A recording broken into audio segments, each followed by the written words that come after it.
내가 정말 틀린 걸까?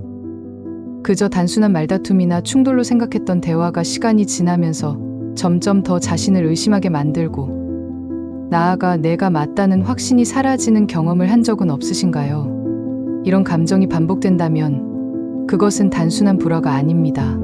가스라이팅이라는 심리적 통제의 수단일 수 있습니다.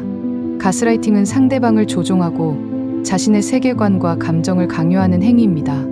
특히 배우자와의 관계에서 이런 패턴은 점점 더 교묘해지고 자신이 잘못했다고 느끼며 점차 자기 자신을 의심하게 됩니다. 이번 영상에서는 6가지 대표적인 배우자의 가스라이팅 언어 패턴과 그 속에 숨겨진 의도를 심리학적 통찰과 함께 이야기하고자 합니다. 가스라이팅 언어 패턴, 배우자가 당신을 조종하려는 말 속 숨겨진 함정 6가지. 첫 번째, 다들 당신이 틀렸다고 말하고 있잖아.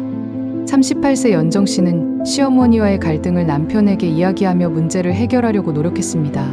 그러나 남편은 내가 들어보니 엄마도 그렇고 다른 가족들도 당신이 너무 예민하다고 하던데 다들 당신이 문제라고 생각하고 있어.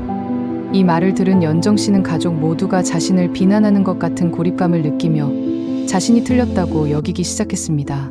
이런 언어는 피해자가 스스로를 사회적 부적응자로 여기게 만듭니다. 심리학자 솔로몬 애쉬의 동조 실험에 따르면 다수의 이름을 빌린 압박은 개인의 자율적 판단을 심각하게 약화시킬 수 있습니다.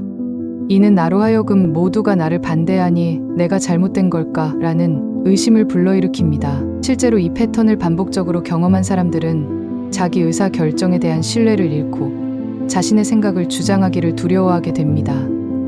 두 번째, 다 당신을 위해 그러는 거야.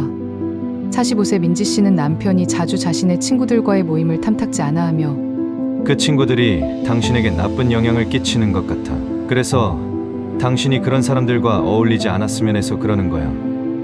민지 씨는 친구들과의 만남을 줄이자 점점 사회적 관계가 단절되고 남편만 의존하게 되는 자신을 발견했습니다. 사랑과 헌신이라는 이름으로 사용되는 이 패턴은 상대방을 조종하기 위한 도구로 흔히 사용됩니다.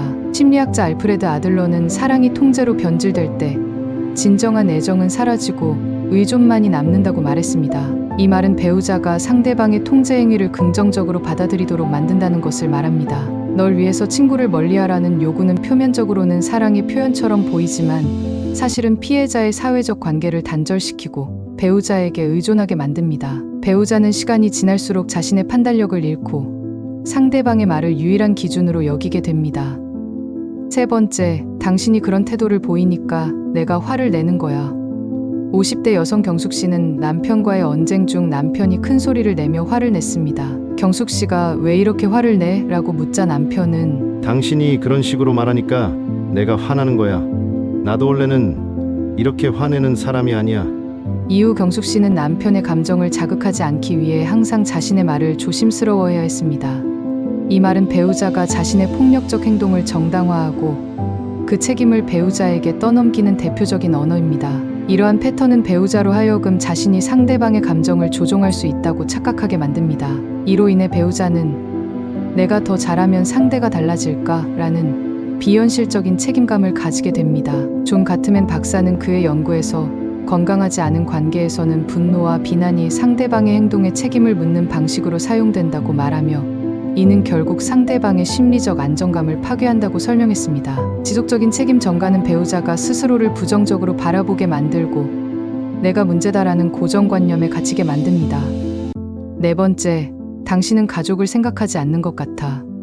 40대 주부 현정 씨는 자신이 새로운 취미로 그림을 배우기 시작했다는 이야기를 남편에게 했습니다. 하지만 남편은 취미 가지는 거 좋지. 그런데 가족한테 신경은 잘 쓰고 있지? 이 말에 현정 씨는 죄책감을 느껴 그림 수업을 그만두기로 했습니다. 시간이 지나면서 그녀는 점점 자신의 시간이나 행복을 위해 무언가를 시도하는 것을 두려워하게 되었습니다.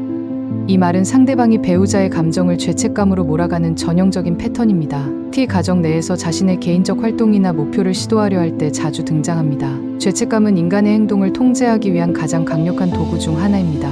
이런 언어는 가족의 이익이라는 이름으로 포장되어 배우자의 선택과 자유를 제한합니다.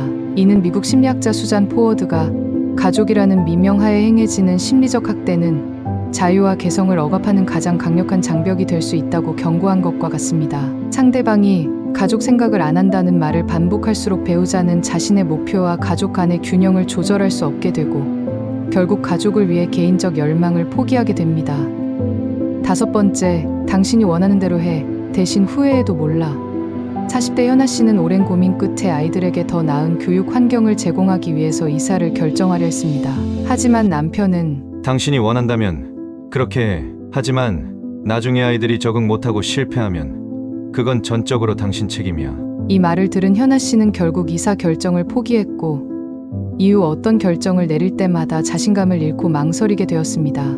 이러한 언어 패턴은 상대방이 결정을 내리도록 부추기면서 그 결과에 대한 책임을 전가하는 방식입니다. 이는 배우자가 스스로의 결정을 두려워하게 만드는 심리적 함정입니다. 철학자 장 폴 사르트르는 결정의 책임이 과도하게 떠넘겨질 때 개인은 선택의 자유마저 억압받게 된다고 말했습니다. 배우자는 이 말을 듣고 내가 틀리면 어떡하지? 라는 불안감에 사로잡혀 결국 자신의 결정을 포기하거나 상대방의 의견에 굴복하게 됩니다. 이는 점차 배우자의 주체적 판단 능력을 무력화하고 상대방의 기대에 따라 움직이게 만들어버립니다.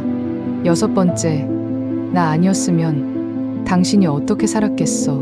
50대 영애 씨는 전업주부로 지내면서 남편이 경제적 지원을 해주는 것에 고마움을 느꼈지만 남편은 종종 내가 이렇게 고생해서 돈 벌어오니까 당신이 이렇게 살 수 있는 거야. 처음에는 남편의 희생을 감사히 여겼지만 점차 자신의 존재 가치가 남편에게만 의존된다는 생각에 무력감을 느끼게 되었습니다. 이 패턴은 상대방이 자신의 희생을 강조하며 배우자를 자신에게 의존하게 만드는 강력한 도구입니다. 이는 배우자의 자존감을 지속적으로 약화시켜 내가 홀로 설 수 있을까?